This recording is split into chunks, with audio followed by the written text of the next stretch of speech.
So now after the break, we continue with two more talks. We begin with Julian Arnold from the group of Christopher Bruder in Basel.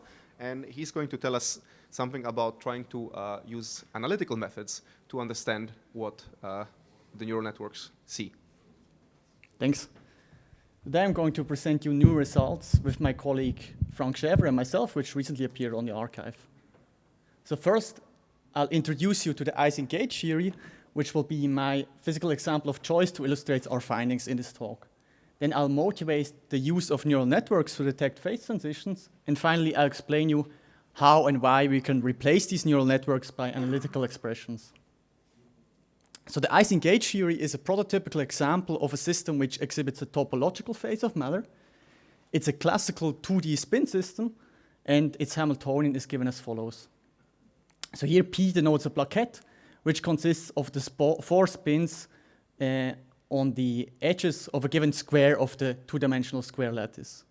And the system is completely specified by a spin configuration sigma, which contains the value of the spin observables at each side. The spin observables can take values of +1 or -1, meaning spin up or spin down. And for a positive J, the energy of the system is minimized if the product of the spin variables on all plaquettes is equal to +1. And we're going to, in the following, consider the system to be in thermal equilibrium, meaning that the probability to draw a particular spin configuration is given by the Boltzmann distribution. And so at low temperature, the system will populate its ground state, which is comprised of, is a highly dimensional manifold comprised of all the spin configurations with a plaquette product of equal to +1. And as we increase the temperature, we start to populate excited states where these plaquettes are flipped, and there will be a critical crossover temperature defined by the first appearance of a flipped plaquette. And as you can see by eye, it's quite hard to distinguish between spin configurations from the ground state phase or the excited state phase without having access to the Hamiltonian. And so examples like this illustrate how difficult it can be to detect phase transitions and to classify spin configurations, or in general configurations from different phases of matter, without having prior theoretical knowledge. And so it would be great to be able to perform these tasks in an automated fashion given experimentally accessible data. And so if we had such a generic tool, this would allow us to identify unexplored phase transitions and potentially discover new phases of matter. And in parallel, deep neural networks have proven to be very successful in traditional image classification tasks. And so looking back at the spin configurations of the Eisengage theory, it seems plausible that neural networks could also be used to classify phases of matter instead. And so this was actually the motivation behind many of the machine learning methods for detecting phase transitions which we know of today. And today I'm going to focus on 3 particular methods, which we call supervised learning, learning by confusion, and the prediction-based method, which have been proposed several years ago and have since been successfully applied to various different systems. And all these 3 methods follow a similar workflow, which is depicted here, where the system is characterized by a tuning parameter P, and we're going to draw samples X of the probability distributions underlying the system at various values of this tuning parameter. So in the case of the Eisengage theory, the temperature would be the tuning parameter, and we would sample spin configurations from Boltzmann distributions at various different values of the temperature. The inputs we feed to the neural network can either be the raw spin configurations or some other observables derived from them. Then we're going to train the neural network to minimize a given loss function, and after the training, we're going to analyze the predictions of the neural network, so the y-hat variables, to compute an indicator, a scalar indicator of phase transitions I at each sampled value of this tuning parameter. And ideally, this indicator is going to peak at the critical value of this tuning parameter where a phase transition or a crossover occurs.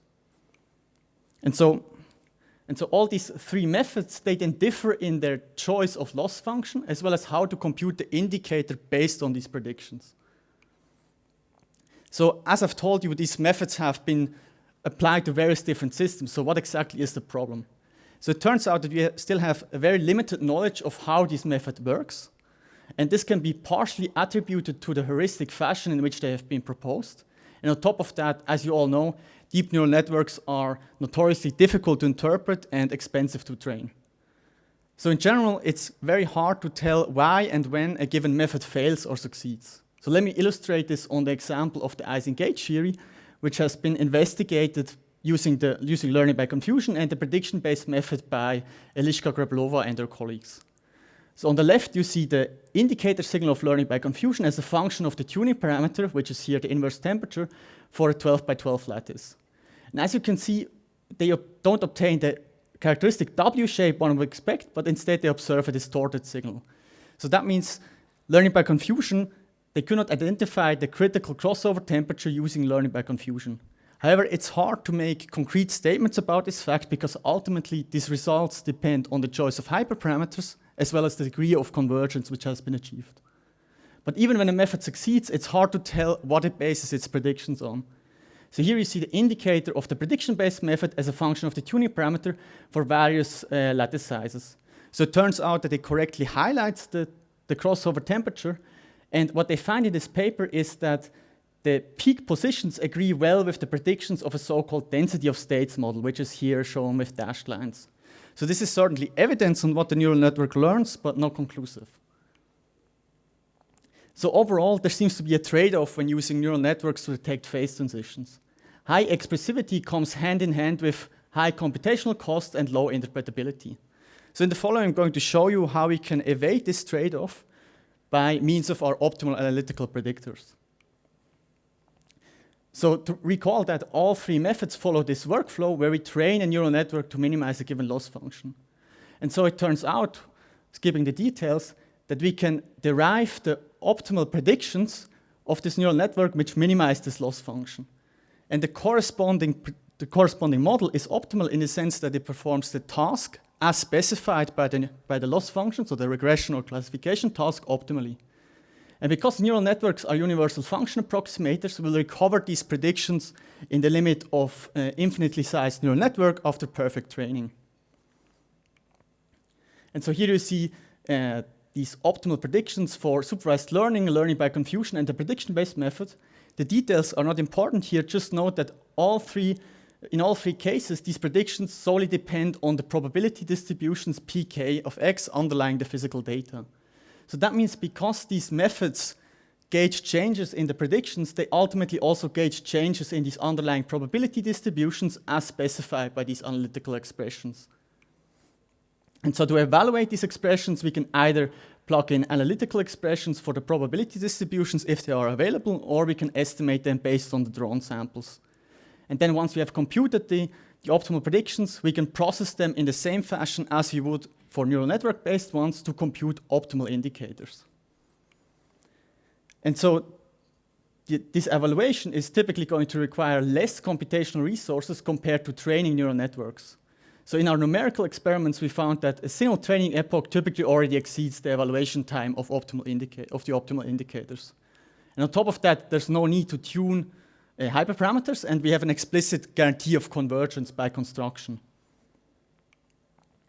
So that means we can evade this trade-off we have found when training neural networks, and instead the optimal analytical predictors allow us to gauge the limit of high expressivity at low computational cost while retaining interpretability. So finally, I'm going to show you how we can use these analytical expressions in practice on the example of the Eisengage theory. So here you see the probability distribution governing the energy per site as a function of the temperature, which serves as a tuning parameter. And so at low temperature, the system occupies its ground state, and at high temperature, we populate excited states, and there will be a critical crossover marked by the red line, and high probability is denoted by a black color. And we obtain these probability distributions from Monte Carlo samples, so from the raw spin configurations. So we can then compute the optimal indicator of supervised learning based on these raw spin configurations, which correctly highlights the crossover temperature. In this case, we can leverage the fact that we know that the underlying probability distributions are Boltzmann to show that the mean optimal predictions of supervised learning at a given point, at a given value of the sample tuning parameter, is simply proportional to the probability to draw the ground state or be in the ground state at that particular value, which is the relevant quantity to track in case of the Eisengage theory. And so here on the right, you see the optimal indicator signal of learning by confusion we obtain by evaluating our optimal predictors, which compares nicely with the result that Eliška and her colleagues found by training neural networks. So in that case, we can explicitly confirm that learning by confusion fails in this particular setting. And so the prediction-based method also correctly highlights the critical crossover, and the peak matches with the peak found by supervised learning. And recall that Eliška and her colleagues found that the predictions matched well with a density of states-based model. So it turns out that these optimal predictions are in fact equivalent to such a model in the special case where the inputs are governed by Boltzmann distributions. So we have applied this scheme to various different other systems, such as the 2D Icing model, the XY model, as well as other quantum systems, such as the XXC chain, the Guitav chain, or phase transitions in the Bose-Hubbard model. So if you want to know more about that, you can check out our paper as well as our code on GitHub. Thanks.